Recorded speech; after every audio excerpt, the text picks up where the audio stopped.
Once we've closed off our general ledger accounts, we then create what we call the trial balance. The trial balance is how we summarize everything that's happened in the general ledger and we take it through to one page. It makes things a lot easier to read. And the name tells you exactly what it is. We need to balance this, and the reason we're balancing it is because of our basic accounting equation. The fact that for every debit there's a credit, remember that? So if for every debit there's a credit and our accounting equation also has to balance, it means that everything we've done in the general ledger must balance. For every debit there's a credit. Our basic accounting equation says that your assets are equals your equity and your liabilities, and every transaction we've done and everything we've looked at, we've said, how does it affect both sides? Every transaction affects both sides, and every one of them must leave the basic accounting equation equal. So our trial balance is to take all of these out of the general ledger, all the summaries, all the close off the totals that you've done, and create a trial balance. Make sure that your trial balance is balanced, or your general ledger accounts are balanced.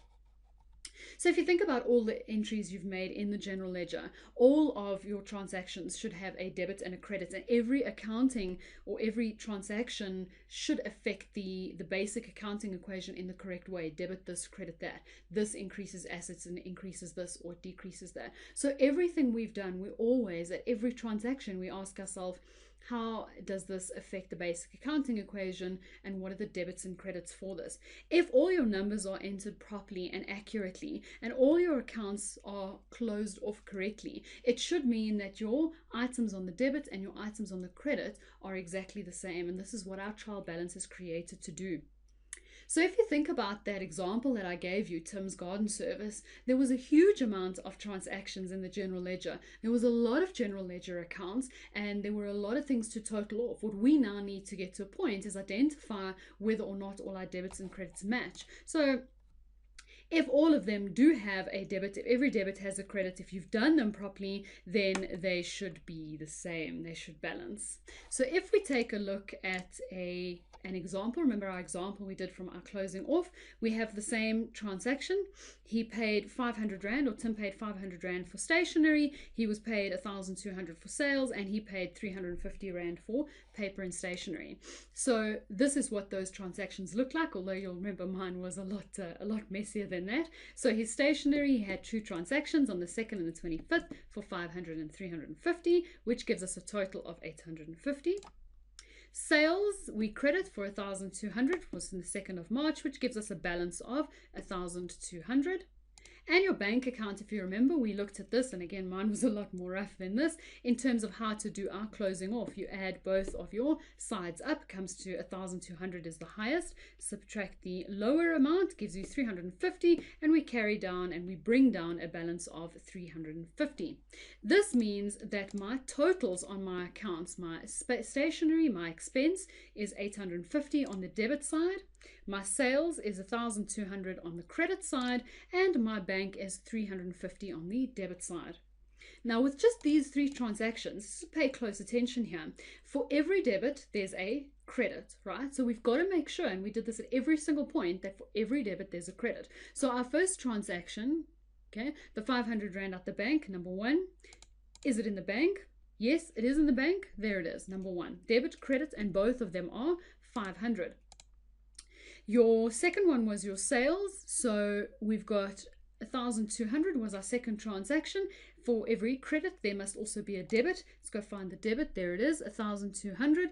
There it sits in there. And the last one was your stationery again, transaction number 3. For every debit, there must be a credit. Let's go and find it. And there it is. Okay, so for every debit there's a credit, and they're both exactly the same, which means the totals must be exactly the same. Please make sure you understand that at every single point, once you've posted every single transaction, the basic accounting equation must be in balance and your general ledger must be in balance. But at the moment, we've got a lot of information, we've got a lot of detail. How do we do this? We create a trial balance, and this is what it looks like. Very short, obviously. All we've got is a list of all of our accounts. We've got a list of all the balances that were in debit and all the balances that were in credit. And true enough, our bank account we had as a debit of 350. Our services rendered was at 1,200, and 850 was my stationery. At the end of our trial balance, we then add both sides up, and these two should balance. And if they are in balance, then we smile. So this gives us an indication that my basic accounting equation is correct, and it gives me an indication that I have posted debits and credits for every item. So far we've taken a look at posting all the items to the general ledger, and the step that we have after that is to take the items and put them in our trial balance. So this, you can see, gives us a very nice summary. And instead of having, if we take the bank account, for example, if you give your manager this and say, this is what we've got in the bank, that's what he needs to know. Can you imagine you give him this, he says, what's in the bank? And I give him this general ledger account and it's 500 pages long. He wants to know what's in the bank at this particular point in time. This makes far more sense to give him. So this is our trial balance. What if it doesn't balance though? What if our amounts here are out, our 1,200 there? What if that is incorrect? What does that mean? Either your debits and credits are wrong. So go back and check whether you have a debit and credit for every transaction, and check your calculations and your closing off calculations. So in an exam, you would be asked to prepare a trial balance, which means you need to post all those transactions to the general ledger and create the trial balance. At the end of the day, you've done the exam, you've finished, and you find out that these two don't balance. What do? The nice thing about this is it's a bit of a way to check yourself through the exam. If you've got the time, you can go back and make sure that you've added up everything correctly. But it also means you can go back to your transactions and identify, okay, for every transaction, do I have a debit for every credit? So for each transaction, if there's a debit here, let me go through all my general ledger accounts and make sure that there is a credit. Your attention to detail here is absolutely crucial. You've got to make sure you take things one step at a time. You take it slowly. You pay attention to each of the amounts. You do not rush through accounts, okay? We do not rush through this stuff because we're going to lose the detail. We pay attention and we take it nice and slowly. So you check for every debit there's a credit, and you make sure that if you've debited 500, you must make sure that you have credited 500. In an exam, you panic, you run out of time, you're worrying, you're stressing, you think about other things. It's very easy to get numbers mixed up. So make sure that they are the same, and make sure that you've got them, the calculations, correct. Your closing off calculations can be a little bit tricky, so there's a possibility that you got those wrong as well. So if it doesn't balance, go check your debits and credits, go check your calculations, and go and check your closing off calculations. If it balances, is everything perfect? So if our trial balance here balances, if these are both the same, does that mean that my accountant got everything right? Does that mean that my accountant has given me a perfect set of books? The answer, I'm afraid, is no. It does tell you that your accountant is aware of the fact that for every debit there should be a credit. It does say that their transactions or the calculations are accurate, but there are some things that could be incorrect. For example, the trial balance balances over here. But there's a possibility maybe that your accountant didn't realize this belonged in the stationery account, and maybe your accountant put this in the wages account. You can see that it wouldn't affect your numbers here at all. You would still balance, but your information is sitting in the wrong account.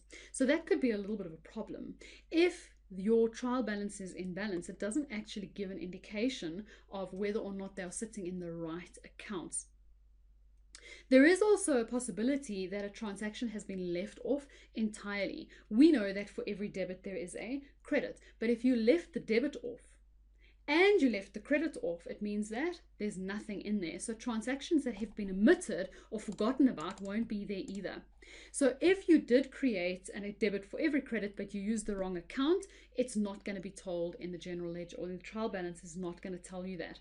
If you got the amount wrong in both the debits and credits, or you left the transaction out entirely, it's not going to tell you that. The trial balance checks whether you've applied the debit and credit rules properly. It checks your accuracy and your calculations, and it summarizes all of your account balances to help you prepare the statement of profit and loss and the statement of comprehensive income, statement of financial position. If we look at our trial balance now, it's a lot easier just to take these amounts one by one. There's one balance for every single line item. And if I said to you, from this trial balance, go and create a statement of comprehensive income, it's going to be a little bit easier for you to do. Or go and create a statement of financial position. It's going to be a lot easier for you to do with simpler sets of information. So our next level now, and the next thing we need to do, is make sure that we can actually create financial statements from our trial balances.